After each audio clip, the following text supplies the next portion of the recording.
Here we're given a set of vectors, and we're asked to determine which of the two vectors are parallel.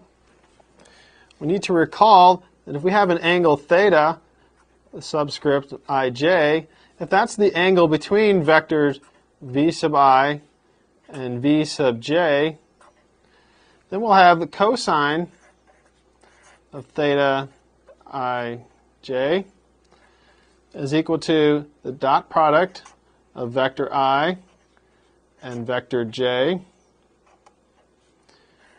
divided by the magnitude of vector I times the magnitude of vector j. So for each of these four vectors, we're going to look at the different pairs and find out what the cosine of theta is for each of those. So we'll have the cosine theta subscript 1, 2. So we're looking at vectors 1 and vector 2. If we put in our components, we'll get 4 times negative 3 plus 6 times negative 6 divided by the square root of 52 times the square root of 45. So here the numerator is the dot product of vectors 1 and 2. The square root of 52 is the magnitude of vector 1. The square root of 45 is the magnitude of vector 2. If we clean this up, we'll get this is roughly negative 0.992.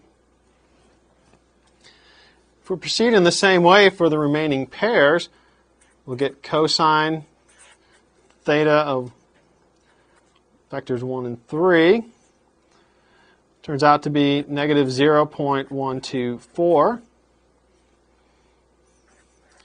Cosine of theta for vectors 1 and 4 turns out to be 1. Cosine of theta for vectors 2 and 3 turns out to be 0. The cosine of theta for vectors 2 and 4 turns out to be negative 0.992. And lastly, the cosine of theta for vectors 3 and 4 turns out to be negative 0.124. Now, two vectors are parallel if the cosine of the angle between them is equal to 1. When we look at our resulting cosines, we see that the cosine of theta for vectors 1 and 4 is equal to 1, and so vectors 1 and 4 are parallel.